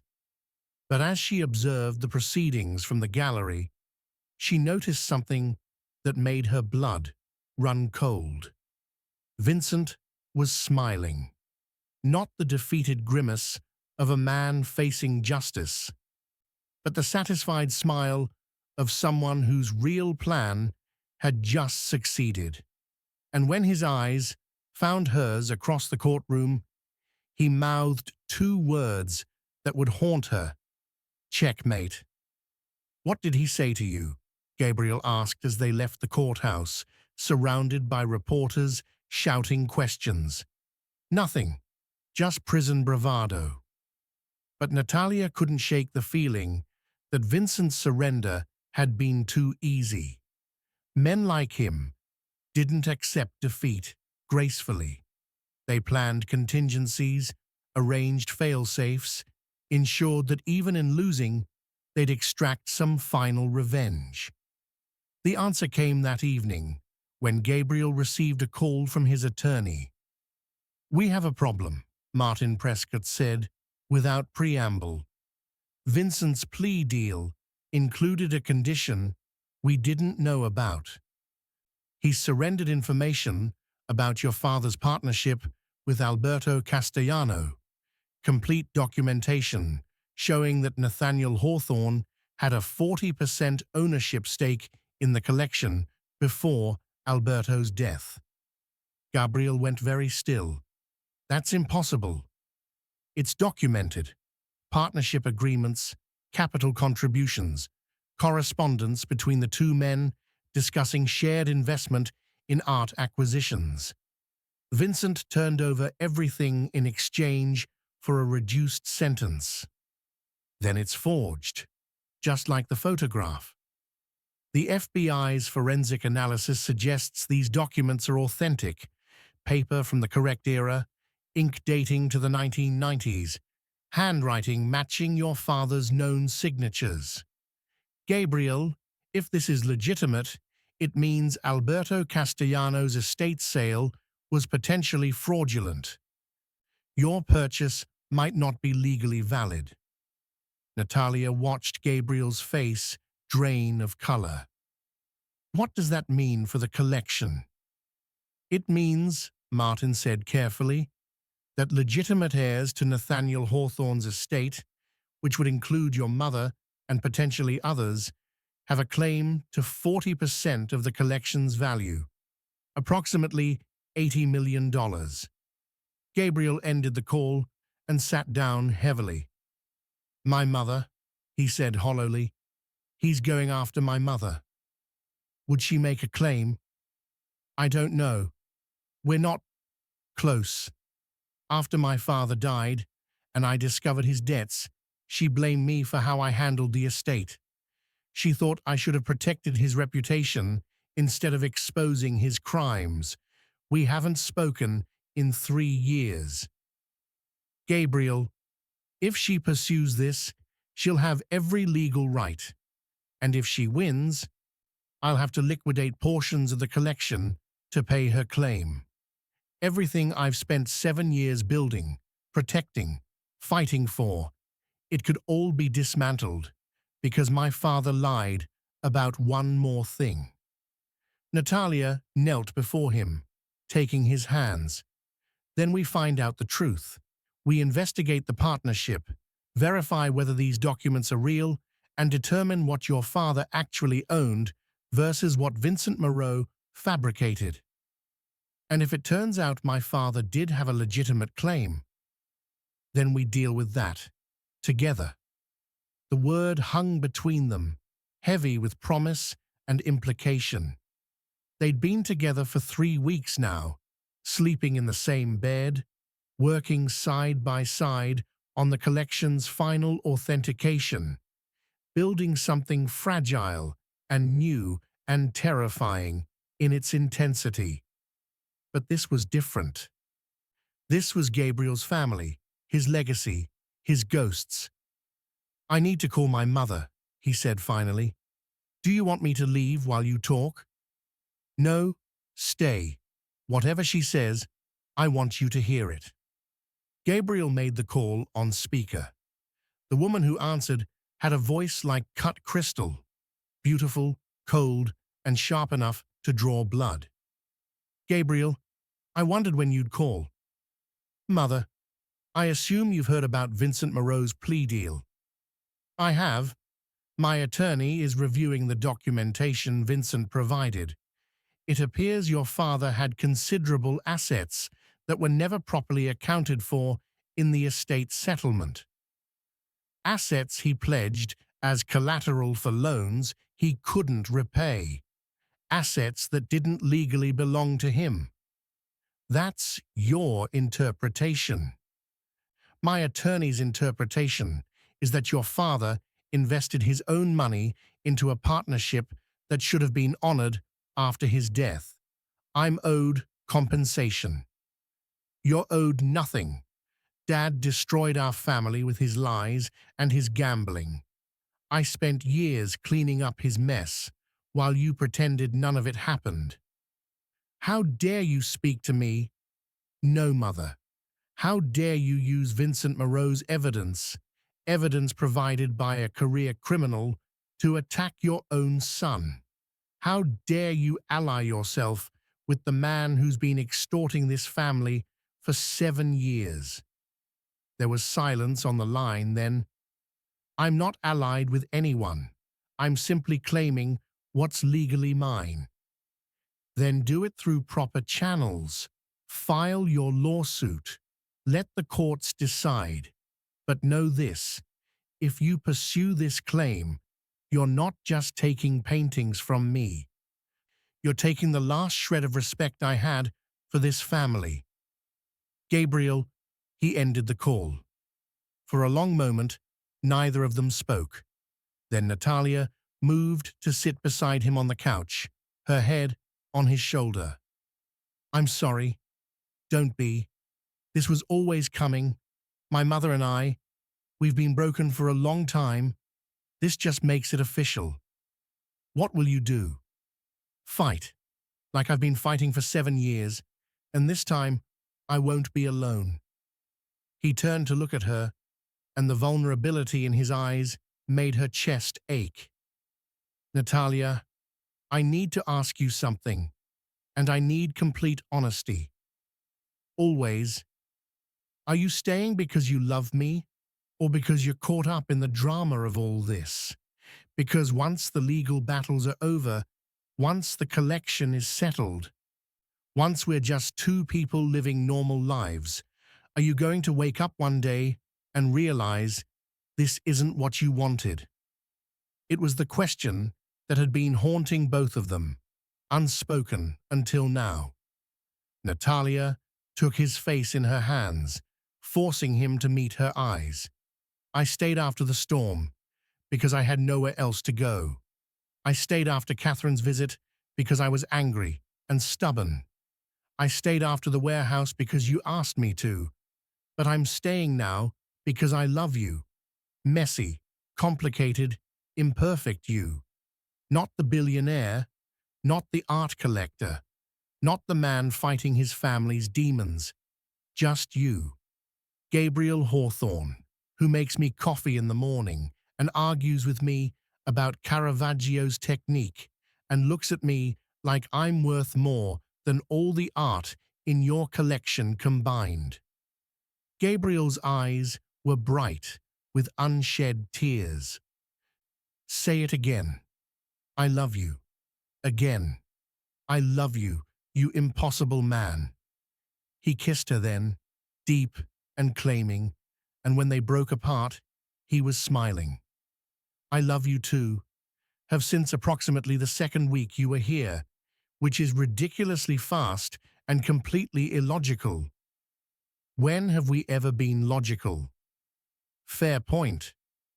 They spent the rest of the evening researching Gabriel's father's partnership with Alberto Castellano, cross-referencing dates and documents, looking for inconsistencies in Vincent's evidence. Around midnight, Natalia found something. "Gabriel, look at this." She pulled up a document from the FBI's evidence release, a letter from Nathaniel Hawthorne to Alberto Castellano, dated March 1998, discussing their partnership. "What am I looking at?" "The signature. Compare it to your father's other signatures from that year." Gabriel pulled up authenticated documents from his files. After several minutes of comparison, his eyes widened. "The slant is wrong, and the pressure on the downstrokes, it's too uniform. This is a good forgery, but it's still a forgery." Which means Vincent created this entire partnership narrative. Your father may have known Alberto, may even have done business with him, but they were never partners in the collection. It wasn't definitive proof, but it was enough to cast doubt, enough to challenge the FBI's findings, enough to fight. "I need to call Martin," Gabriel said, already reaching for his phone. But before he could dial, the house alarm blared. They both froze. "Security breach," Gabriel said, checking his phone. "Front gate. Someone forced it open. Call the police." "Already automatic. They'll be here in 5 minutes." "That's a long time." Gabriel moved to a panel in the wall, pressing his palm to a biometric scanner. A hidden compartment opened, revealing a handgun. "Gabriel, I know how to use it, and I'm not letting anyone hurt you." They moved through the house in tense silence, following the security app's real-time tracking. The intruder was in the wine cellar. Of course, the collection. When they reached the cellar door, they found it standing open. Gabriel descended first, gun raised, Natalia close behind, with her phone, ready to record anything they found. The intruder stood before the Modigliani, and when they turned around, Natalia's breath caught. It was Julian. He looked terrible, thinner than she remembered, hollow-eyed, wearing clothes that hung off his frame. He held a knife in one shaking hand. "Julian," Natalia said carefully, "what are you doing here?" "I need money. Vincent won't pay me now that he's in prison. Catherine left me for Philippe. I've got nothing, Natalia. You took everything from me. You did that to yourself when you abandoned me at the altar for a paycheck. I loved you." The knife trembled. "I really did love you, but Vincent offered me so much money, and my family had debts, and I thought if I just did this one thing, we could have everything. So you were going to spend our entire marriage using me. I was going to tell you eventually, after we'd had a few years together, after you really loved me. I thought you'd understand." Gabriel stepped forward, gun steady.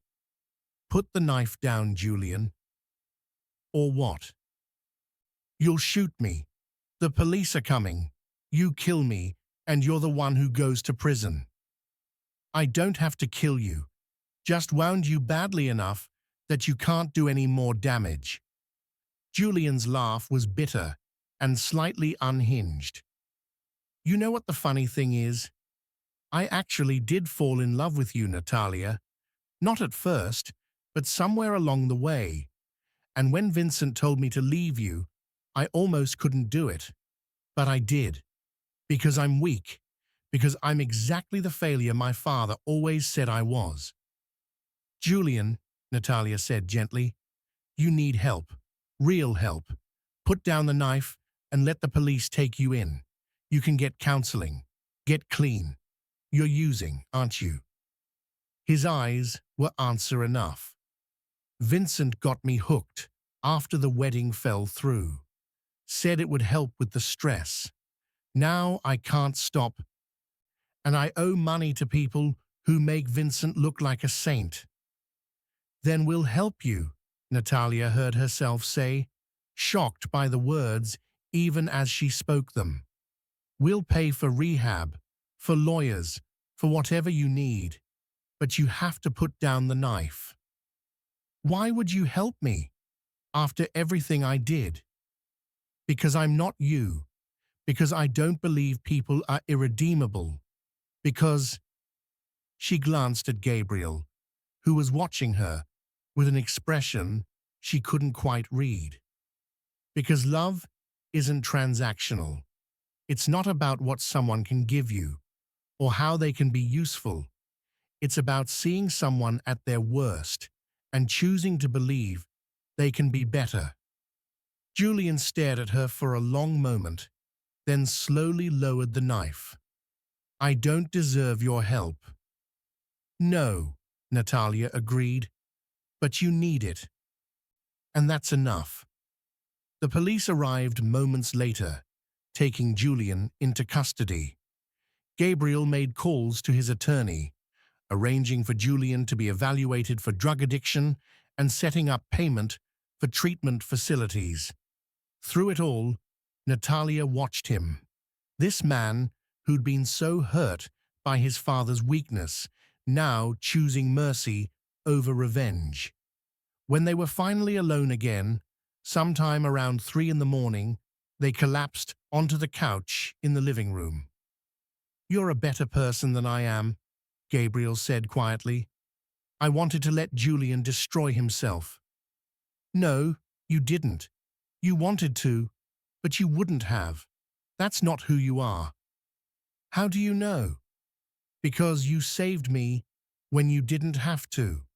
Because you chose truth over convenience with Vincent.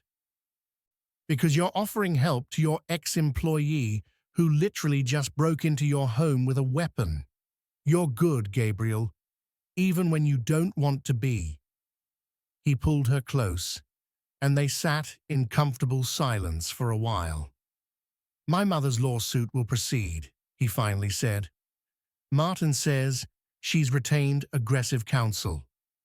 Then we'll fight it. It could take years. I have time. It could cost millions. You have money. It could destroy what's left of my family. Natalia turned to look at him. Gabriel, your family was destroyed long before I arrived. Your father did that. Your mother's choices did that. All you're doing now is refusing to keep enabling their dysfunction. When did you get so wise? Probably around the time I accepted a job from a mysterious billionaire who picked me up in a storm. Not my smartest moment, but it's worked out okay. Gabriel laughed, and it was the sound of tension breaking. They'd survived another crisis, barely, imperfectly, but together. Marry me, Gabriel said suddenly. Natalia's heart stopped. What? I know it's fast. I know it's crazy. I know you just got out of a terrible engagement and have every reason to never trust another man's proposal. But marry me, Natalia. Not tomorrow, not next week, but eventually. When you're ready. When we're ready. Marry me because I can't imagine my life without you in it. Because you make me braver and better and more human. Because I love you beyond reason or logic or common sense. Tears streamed down Natalia's face. That's the worst proposal I've ever heard. Is that a yes? That's an ask me again when we're not both exhausted and traumatized and barely surviving criminal investigations. Fair, but you didn't say no. I didn't say no, she agreed.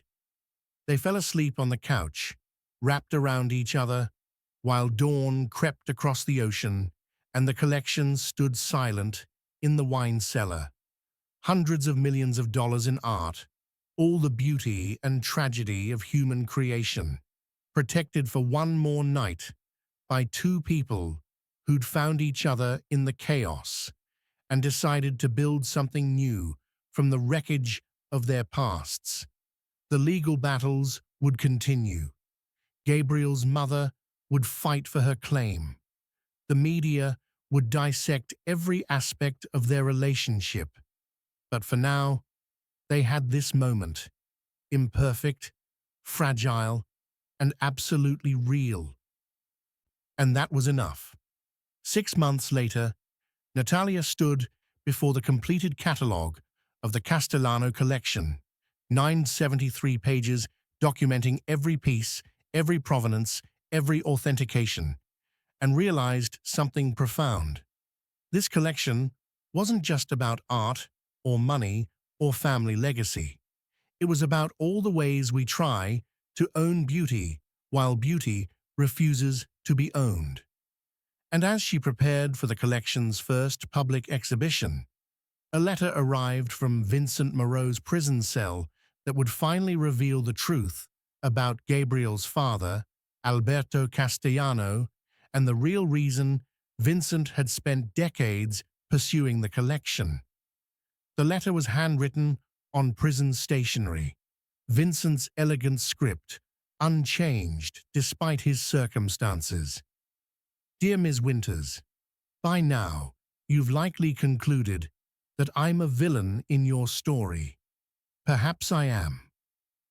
But I write to offer you something I suspect Gabriel needs more than he knows, the truth about his father.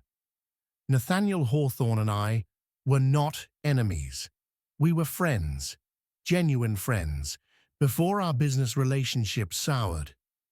I met him through Alberto Castellano in 1995, as I mentioned.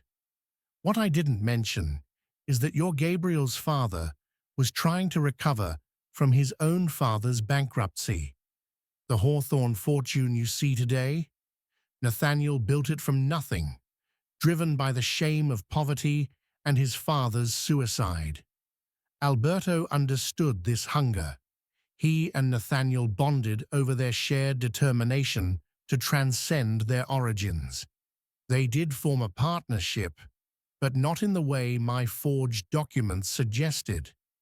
Their partnership was emotional, not legal. They advised each other, supported each other's acquisitions, shared information about promising investments. The paintings I claimed Nathaniel owned, those were gifts from Alberto, small tokens of friendship that Alberto never expected returned. When Nathaniel died, Alberto wanted to give them to Gabriel, but Gabriel refused any inheritance connected to his father's questionable associations, meaning me and Alberto both. I pursued the collection for 30 years, not because I was owed it, but because my father died believing Alberto had cheated him. I realize now that my father was simply a poor gambler, making excuses for his losses. Alberto won fairly. I spent my life avenging an imagined slight. The tragedy, Ms. Winters, is that Nathaniel loved his son desperately. Every risky deal, every questionable partnership, every gambling debt. It was all his misguided attempt to build something grand enough that Gabriel would forgive him for being poor once. He died still trying. Tell Gabriel that his father's last words were, "Make sure Gabriel knows I tried." The car accident wasn't an accident. Nathaniel drove off that cliff deliberately when his final business venture failed. I found his suicide note before the police arrived and destroyed it, thinking I was protecting the Hawthorne legacy. Now I see I only prolonged Gabriel's pain. I'm not asking forgiveness. I don't deserve it. But perhaps Gabriel deserves peace. With unexpected respect, Vincent Moreau Natalia read the letter 3 times, each reading revealing new layers of tragedy. Then she found Gabriel in his study, reviewing architectural plans for the collection's new exhibition space. "You need to read this," she said, handing him Vincent's letter. She watched his face as he read, watched the color drain, the muscles tighten, the careful control slip into raw grief. When he finished, he simply sat there, the letter trembling in his hands. "He killed himself," Gabriel whispered. "All these years, I thought it was an accident. I thought—" His voice broke. Natalia knelt beside his chair, taking his hands. "I'm so sorry. I was so angry with him, so ashamed. If I'd known he was that desperate, that broken, you couldn't have known. He hid it from you.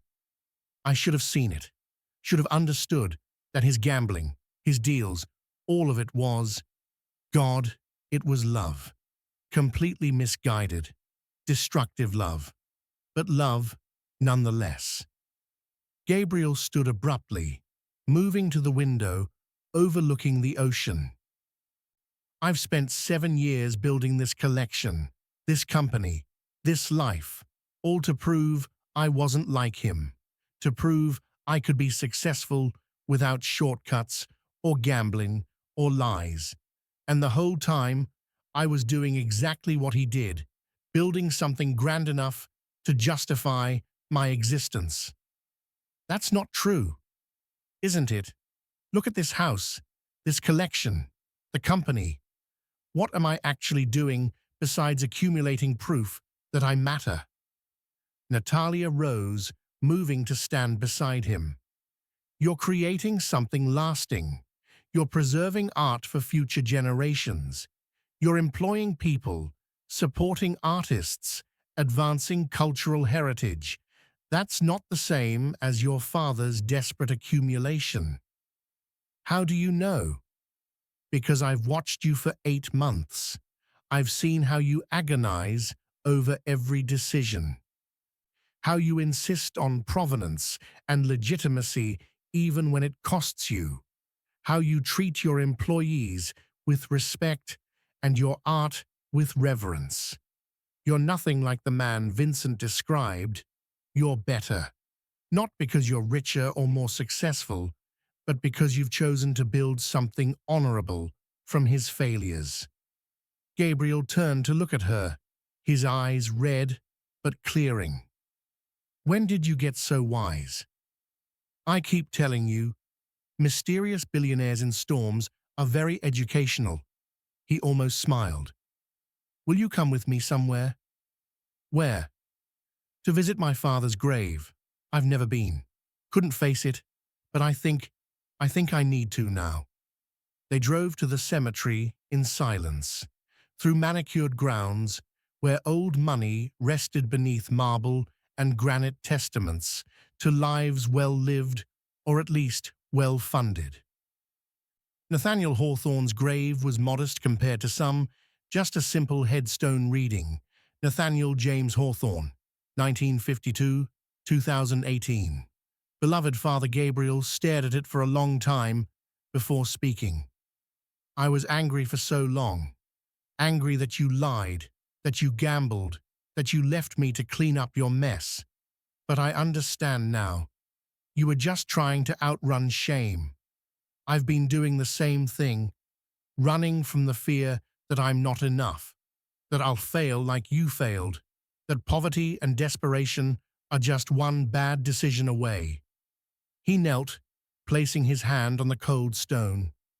"I'm letting it go now. The anger, the shame, the fear. I'm keeping the collection, all of it, not to prove anything, but because it's beautiful, because art matters, because you and Alberto, for all your flaws, understood that beauty is worth preserving even when everything else falls apart. Tears rolled down his cheeks, unchecked. I forgive you, Dad. I forgive you for the debts and the lies and the desperation. I forgive you for dying before we could fix what was broken.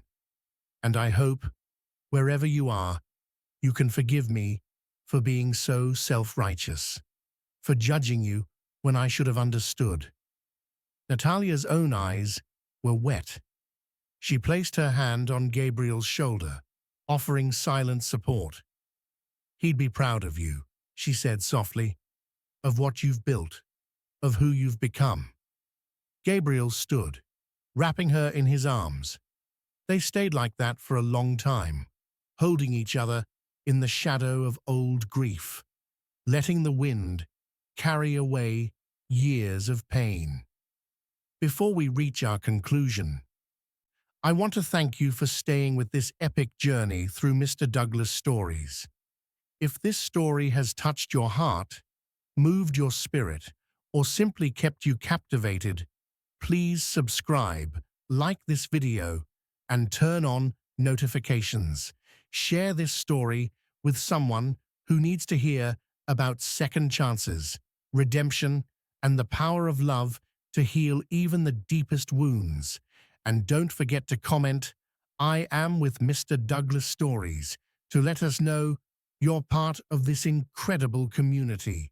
Now let's see how this remarkable tale concludes. The public exhibition of the Castellano collection opened 3 months later to international acclaim. Museums from Tokyo to London requested loans. Critics praised the comprehensive documentation. Scholars marveled at previously unknown pieces. But the moment that mattered most to Natalia came on opening night, when Gabriel's mother arrived unannounced. Claire Hawthorne was elegant in her 70s, with Gabriel's eyes and a bearing that suggested she'd never doubted her place in any room. She toured the exhibition in silence, studying each piece with genuine appreciation, until she reached the centerpiece, the Modigliani portrait that had started everything.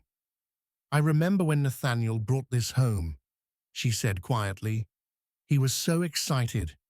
Said Alberto had given it to him because they'd made their first major profit together. Nathaniel wasn't a bad man, you know, just a weak one." "Mrs. Hawthorne," Gabriel said carefully. She turned to face him. "I'm dropping the lawsuit. My attorney convinced me it was futile, and after reading Vincent's letter, which your Miss Winters kindly forwarded, I realized I was pursuing it for the wrong reasons." "What were the wrong reasons?" "I wanted to hurt you, because you reminded me so much of your father. Brilliant, driven, stubborn, and I was terrified you'd end up like him, dead in a car at the bottom of a cliff, having destroyed yourself, trying to be enough." "I'm not Dad." "No," Claire agreed, looking at Natalia. "You're not. You have something he never found. Someone who loves you without conditions, without shame, without needing you to be more than you are." She extended her hand to Natalia. "Thank you for saving my son. Not from the storm, from becoming his father." Natalia took her hand, seeing past the cold elegance to the grief beneath. "He saved himself. I just reminded him he was worth saving." Claire's expression softened infinitesimally. "Perhaps we could have dinner sometime, the three of us. I'd like to know the woman who accomplished what I couldn't." "I'd like that," Natalia said. After Claire left, Gabriel pulled Natalia into a quiet corner of the exhibition hall. "She likes you. She tolerates me. From my mother, that's the same thing." They stood together, watching art lovers examine centuries of human creativity. Beauty preserved, stories protected, legacy honored. "I have something for you," Gabriel said, pulling a small box from his pocket. Natalia's heart raced. Gabriel, it's not what you think. Well, it is what you think. But it's also different. He opened the box to reveal a ring. Not a traditional diamond, but a stunning Paraiba tourmaline, the color of tropical seas, set in platinum with tiny diamonds forming waves around it. I remembered you once said you preferred colored stones to diamonds. This reminded me of the ocean, the night I found you. Beautiful, powerful, transformative. Natalia Winters, will you marry me? Not because we've survived drama together, not because it makes a good story, but because I love you beyond reason. Because you've made me believe in second chances. Because every day with you is better than any day without you could ever be. Natalia looked at the ring, at Gabriel, at the exhibition hall, filled with art that had survived wars and theft and time itself. Yes, she whispered. 1,000 times yes. He slipped the ring onto her finger, and they kissed while centuries of captured beauty surrounded them.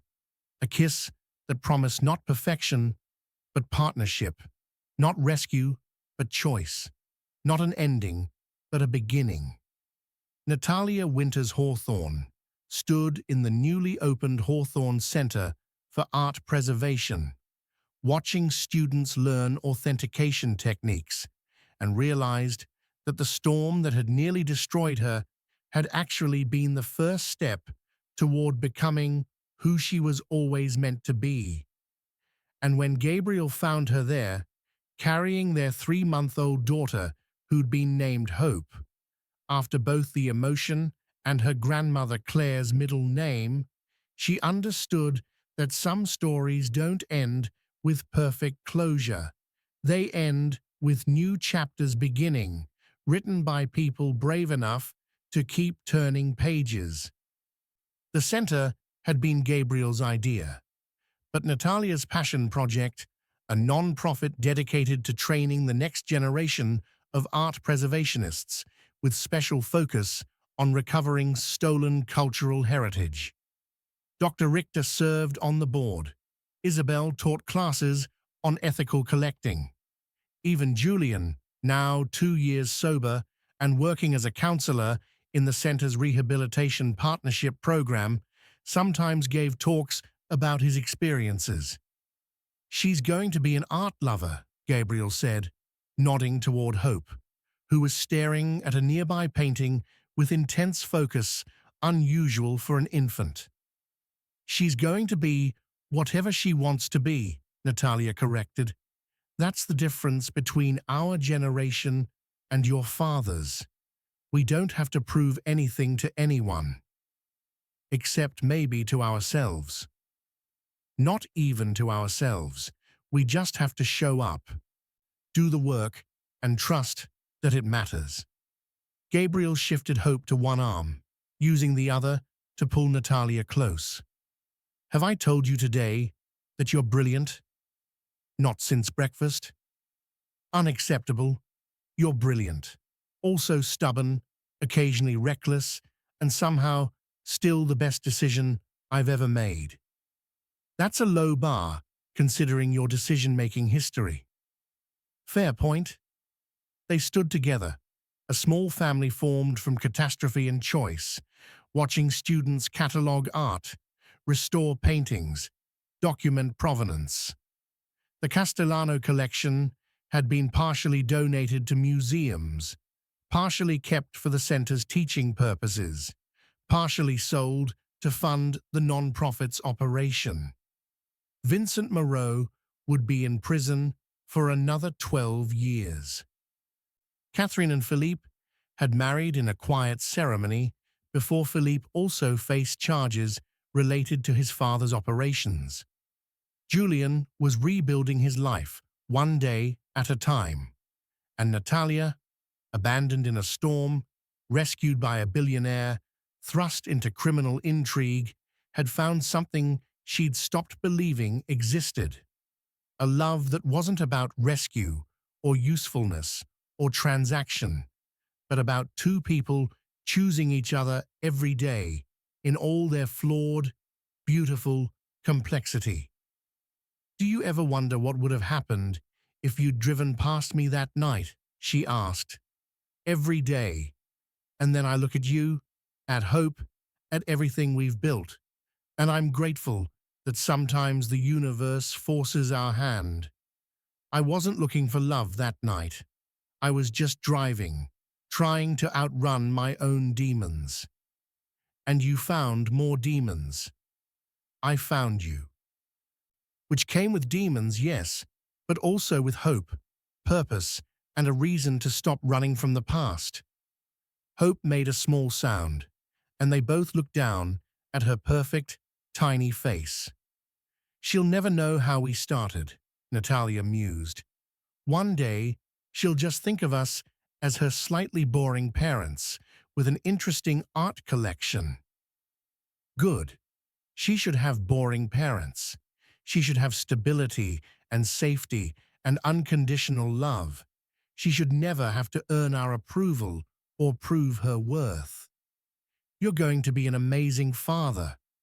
I'm going to try. That's all any of us can do. Try to be better than our parents while forgiving them for being exactly who they were.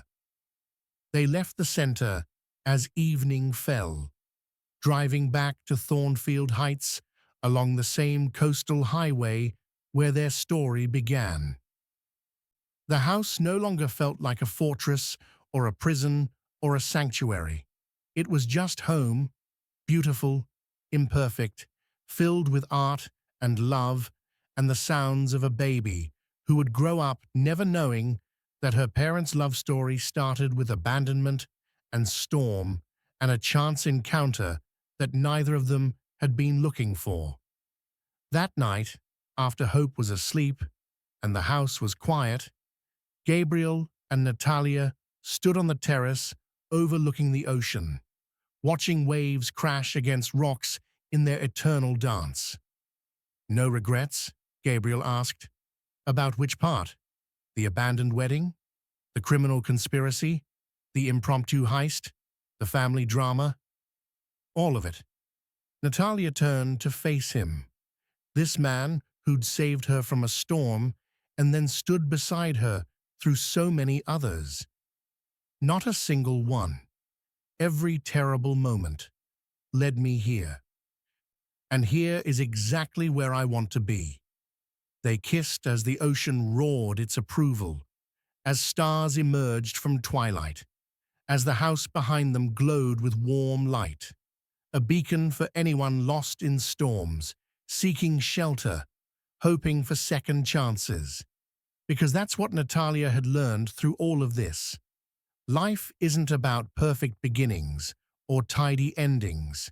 It's about the messy middle, the unexpected turns, the moments when you're offered a choice between safety and risk, between fear and hope, between staying broken and allowing yourself to heal.